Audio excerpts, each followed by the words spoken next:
Hello and welcome to CATSweek. I'm Annalise Poorman. At their March 2nd meeting, the Bloomington Utilities Service Board approved an agreement for contaminated material disposal with Heritage Environmental Service. Assistant Director of Environmental Programs, James Hall, spoke about disposal of PCB contaminated materials from the retired Griffey Water Treatment Plant. What we're continuing to test, and we'll test once this material comes out of the building to see if it meets RCRA or hazardous waste standards. PCBs are regulated under something called TSCA, so it's separated. Hall said contaminated interior walls and piping would be taken to an Indiana hazardous waste landfill. He said the disposal service has a minimum load size charge. When we're taking the piping out and other material, we may not be able to load the container up to the maximum amount, or 20 tons or whatever, and they have a minimum charge. So on that bottom box there, that possible load charge, that's kind of where I put that, because they're automatically going to charge. It doesn't matter if we have 20 pounds or if we have less than their minimum load, they'll charge us $1,200 no matter what. So that's kind of where we went there. I'm estimating that we maybe do 65 loads at 10 tons to get that figure. Hall said the demolition is projected to last 6 months. The next Utilities Service Board meeting is March 16th. The Bloomington Redevelopment Commission approved Skidmore, Owings, and Merrill, LLP, as the master planner for the former Bloomington Hospital site. City Controller Jeff Underwood said SOM has experience designing large city hospital redevelopment use projects, and the SOM will partner with local designers on the project. We wanted to have some local participation as well, and Mary was selected, and she's a local architect with Kurtwood Architects. Deb Kuntz, whose name may be familiar with you, who is the owner of Core Planning, and they're actually working with us on as the owner's rep on the 2 garages. Chris Merritt, landscape design with Merritt Chase. And then you might remember the name Karen Valaquette. She actually was the original project manager for Core, and she left the firm and became a part of Shrewsbury, a minority-owned firm out of Indianapolis with a great reputation, and then finally Randall Bose with SB Freeman. Underwood said a specific piece of the project will be given to each person. He said demolition will not happen until the construction of the new hospital is complete. Underwood said the hospital's 12-acre core would be demolished, but the parking garage would be preserved. Commissioner Cindy Canarney said SOM was responsive to community involvement. Really that community engagement piece. So their ability to listen to what the community wants, and that's certainly an aspect that I think the community is going to convey loud and clear. And we spent a lot of time talking about that. That was a big part of the decision matrix. Certainly a big part of why I felt that they were really right for the job. So I think they're very impressive, and I think that they've got a lot of different ways to cast the widest net, to get as much feedback in as many different formats as possible to make sure that as many people that want a voice have a voice. Canarney said with 15 days' notice, either party can terminate the agreement and any site work would remain city-owned. The city and county discussed sustainability and property transfers during their March 2nd Convention Center joint session. City Council member Matt Flaherty proposed sustainability language specifications for the Convention Center development. County Commissioner Julie Thomas said written specific sustainable expectations should be given to the Capital Improvement Board. I worry that saying some nice things about how important sustainability is and then handing it over to a CIB and saying, here, you figure it out, means that it's not going to be necessarily the first thing on their minds. But if we give a standard, I think we're more likely to see the results that we want from the design.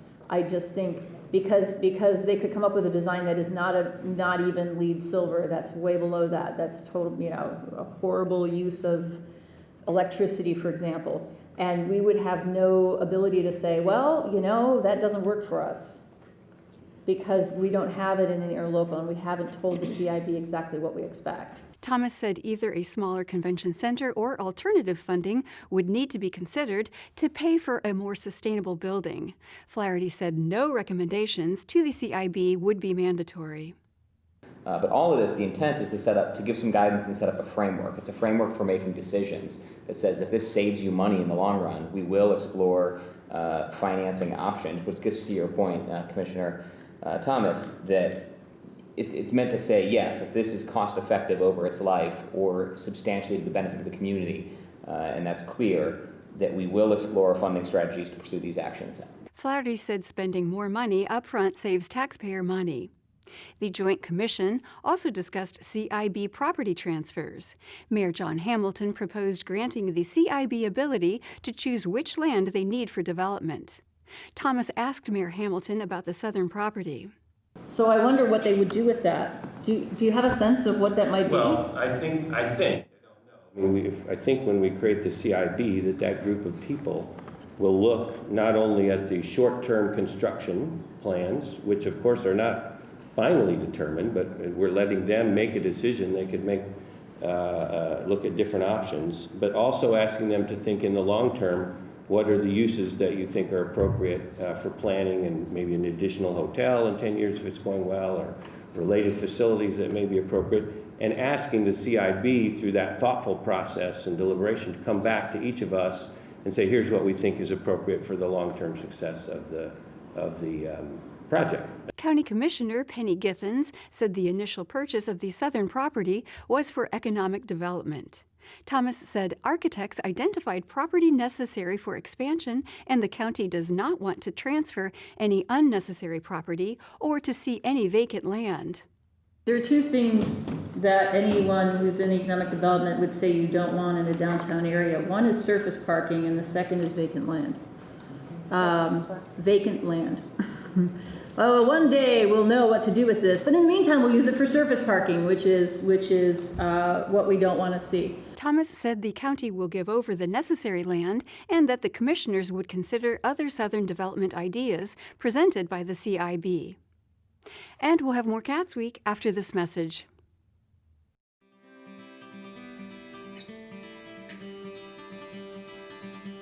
Do you know that thousands of children go without school supplies every day? Teachers Warehouse is a 100% volunteer-powered organization.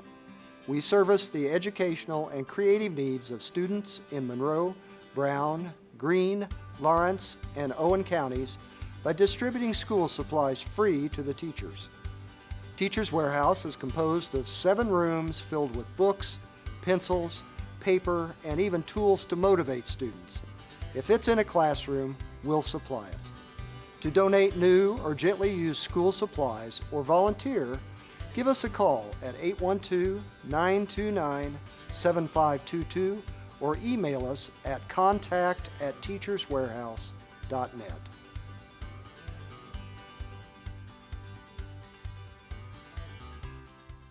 Welcome back to CATSweek. The Bloomington Board of Public Works approved a 6-month closure of Lower Cascades Road for a pedestrian travel trial period. Director of Parks and Recreation Paula McDevitt spoke about the pedestrian travel on the 0.6-mile road section during their March 3rd meeting. What this pilot project will allow us to do is to create an experience that people have never had before, being able to walk and bike this section, 0.6 of a mile, through the winding, very picturesque part of the park. It will also give access to the waterfall side, shelter side of the park. There is a bridge that you can cross over, but you would be crossing a road that is closed to cars. In some of the conversations I've had, that is, we don't have, I should point out, we don't have another park with a road through it. This was our first park, and at the time, way back when, this was the only way to get into Bloomington. Well, now we have other avenues, other roads that bring people into town. McDevitt said QR codes posted at both trail entrances would be linked to an online survey. She said closure was chosen for this time of year to collect peak season usage data. Community member Greg Alexander said the trail lacks pedestrian connectivity. It's lacking some connections. And I want you to be aware of this because we'll get results. You know, people will use this facility, but that's only the beginning. If it remains for 10 years, as these connections are filled in, a lot more people will use this facility. It doesn't, for example, there's no connection yet from Clubhouse Drive to North High School. There's like some indication it's planned, but it hasn't happened yet. The connection to the south, to the Miller Showers Park, there's not continuous sidewalks for that connection yet. There's no connection whatsoever to Arlington Heights Elementary or to the Kroger that's there, that used to be a Marsh. And then one other thing to keep on mind is that there's no alternative to this route for bicycle and pedestrians. Planning Services Manager Beth Rosenbarger said there are possible pedestrian travel improvements on North Walnut Street if the project is successful. Community member Janet Nichols had concerns about the lack of alternate routes. If the, as you all call it, Walnut is closed, as it's sometimes not closed, but if it is backed up with traffic or closed for an accident, then the two alternate routes that we have for security vehicles or emergency vehicles is Dunn Street, which is terribly dangerous and really does not serve a good purpose for that. The other option is then for those vehicles to go around on Kinzer Pike and come down through Clubhouse Drive and then continue on Old 37. So in my opinion, that does not give us equal service. McDevitt said all emergency service are aware of the project and have alternate routes. Public Works Director Adam Wason said signage would warn drivers of the street closure. He said any questions or concerns could be directed to the City Parks Department or Department of Public Works. The closure will begin on March 13th. The Monroe County Commissioners approved an agreement with B-Tech LLC for a county parking garage surveillance and security system. Chief Technology Director Eric Evans spoke about the system during their March 4th meeting. There's a security camera system, there's a swipe door lock system, and then there's a video intercom system. The video intercom system is a little bit dissimilar to some of the other things that we've done with this vendor, but essentially at their front door, there'll be a camera, the person can buzz in, someone on the inside of the facility can look at their computer monitor, see who that is at the door, and elect whether to let them in or not. The same system will also have swipe card access by the tenants, so they don't have to buzz in on the video intercom. Evans said the security cameras are motion sensitive, which saves storage space, and that the system would take approximately 2 months to install. County Planner Tammy Bierman presented the Holland Pines rezone at the County Commissioners' March 4th work session. She said the rezone is from an estate residential designation to high-density residential. Bierman spoke about the benefits of possible future development. The comprehensive plan has this as mixed residential, and the land use in this area is intended to provide new housing choices for all demographics in order to serve growing market demand for housing. Neighborhoods in this area are often located immediately adjacent to mixed-use districts, which we kind of see near that Kroger, that Southside Kroger area, and providing residential base to support nearby commercial activity and walkability and transit. Behrman mentioned potential subdivision connectivity to Holland Fields and said that 4 conditions of approval were created for the petition. We talked about the 15-foot conservancy easements on the lot lines there to preserve trees, the connectivity to extend Holland Drive with appropriate sidewalks, the 0.22 acre minimum lot size that we discussed, and then also the Plan Commission added this condition to really try to get as many trees preserved as possible when they start platting this phase. Commissioner Julie Thomas proposed hearing the petition in an evening meeting to accommodate public comment availability. She said the meeting would be held after Monroe County Schools' spring break. County Planner Drew Myers proposed a buildable area variance for an attached 2-car garage at the March 4th Board of Zoning Appeals meeting. Myers described the Lake Lemon property petition. So this new petition is to request to build a 560 square foot garage, and it requires a variance because it's in the slopes that are greater than 15%. If the variance request for the garage is approved, the petitioner is required to meet improvement location permit requirements, including setbacks and all our design standards for the construction of the new 560 square foot attached two-car garage. If the variance petition is denied by the Board of Zoning Appeals tonight, the petitioner retains the ability to construct the one-car garage as approved and represented in the original variance petition. Myers said the involved parties resolved previous drainage concerns and that the neighbors sent letters of support concerning the new drainage plans. Property owner Bob Cummins said the neighbors agreed to a two-car garage. And the idea with both parties, and this was discussed last August and still is the wish of both parties, is that we have the same level of land between the two parties that will actually come to a little bit of a swell in the middle. So as you go down the property line, you're going to have a little bit of a swell there. The idea being that would direct, if there's any rainwater, whatever, that would direct the water down to the lake. So it actually benefits both parties. Cummins said the two-car garage was needed for storage.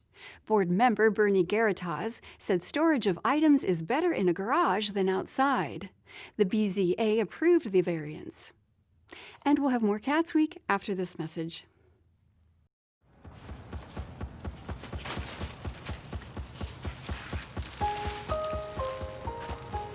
I'm at risk of thinking there's just no point in trying.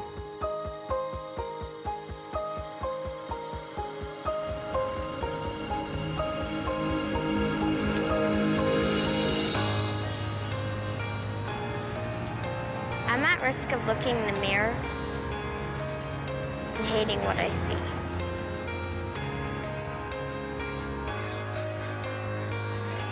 I'm at risk of regretting what I do, just to join the crowd.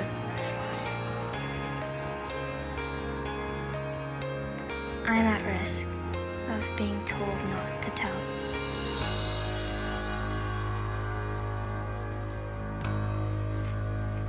And you would never know it by looking at me.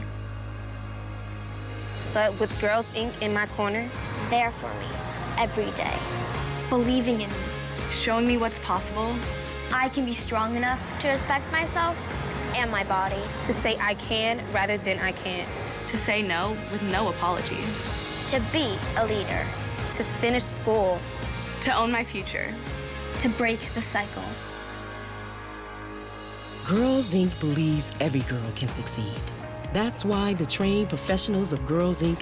are there for our girls every day, supporting, mentoring, and guiding them in a safe, girls-only environment. Building bonds that last for years and change that lasts a lifetime.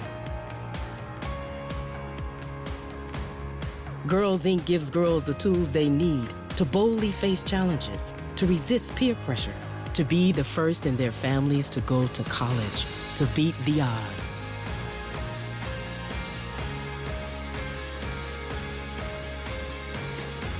With Girls Inc. in her corner, every girl can be healthy, confident, and resilient.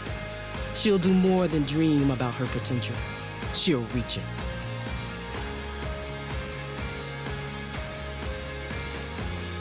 With you in my corner. With you in my corner, I will not be another statistic. I will fight for myself. for my future. With you in my corner, I will win. Fuel her fire and she will change the world. Girls Inc. Inspiring all girls to be strong, smart, and bold.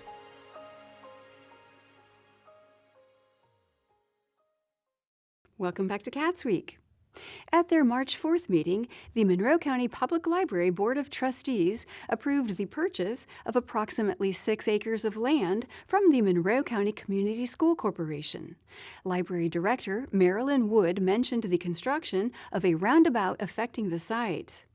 We did a site survey before this all came about so that we had the site laid out, and then that was when the appraisal was done. That obviously has to be redone, the site survey, because the site's not the same and the legal description will change. Wood said the purchased land is on Bachelor Middle School property. Bloomington City Council discussed the Arlington Drive zoning ordinance and preliminary plat during their March 4th meeting. Senior zoning planner Eric Grulich said the proposed developments include single-family homes, duplexes, townhomes, and multifamily housing. He said heavily vegetated parts of the development will be preserved as environmental conservation. The north half of this site, though, was not disturbed with that work. So it remains very much a mature forest, tall, mature canopy trees, good understory growth. So there's kind of a mix of vegetation on the property, with the north half of the property having good quality vegetation, and most of 2/3 of the property kind of suffering from very bare soil and cedar trees that are just kind of scattered throughout it. Grulich said the developer is giving 45 build-ready single-family lots to the city. He said the developed area would contain 387 units total. He also addressed matters of street connectivity in the development.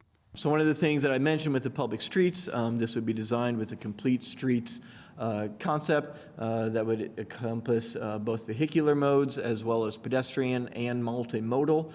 So there's a 10-foot multi-purpose path that is being shown along the interior of the site. This would run from Arlington through the site and connect down to 17th Street. Grulich said the petitioners have committed to an agreement with Bloomington Transit for daily shuttle services. Councilmember Matt Flaherty proposed a reasonable condition regarding potential transit renegotiations. Some details are listed there. Most of this language change is really dealing with uncertainty and possible eventualities in 10, 15, 20 years down the line, most likely, as to what might happen with transit, or if the transit funding changes and we would like to pursue a more frequent route or a different route that is still connected to this, kind of laying out the terms of how renegotiations would proceed. So I appreciate very much the petitioner working with us on developing that language over the last week or two. The council unanimously approved the preliminary plat, along with several reasonable conditions. The Ellettsville Plan Commission approved a Richland Senior Housing Development Plan extension during their March 5th meeting. Town planner Kevin Talati said the development would include 4 one-story buildings for seniors ages 62 and up. He said the developer requested 3 waivers. In addition, the petitioner is requesting several waivers from subdivision regulations, and these are for a waiver from sidewalks and street trees along North Matthews Drive, and waiver from curbs along one side of an interior drive. The petitioner from Ally Affordable Housing said a pedestrian trail is planned to connect the development to town. She said constructing sidewalks on the existing street slopes would be a safety concern. And because there are some steep slopes when you're coming in through there, it is just not, it was more of a safety issue that we were looking at, and just wanted to make sure that people were doing the walking within the trail, which the elevations have already been considered, and to also use the facilities within there or have access. Because normally Matthews has been used more with like car traffic versus pedestrians. Town engineer Rick Kopic said residents would have to walk a 12-foot drop from the development to sidewalks on North Matthews Drive, and that sidewalk construction would cause drainage issues.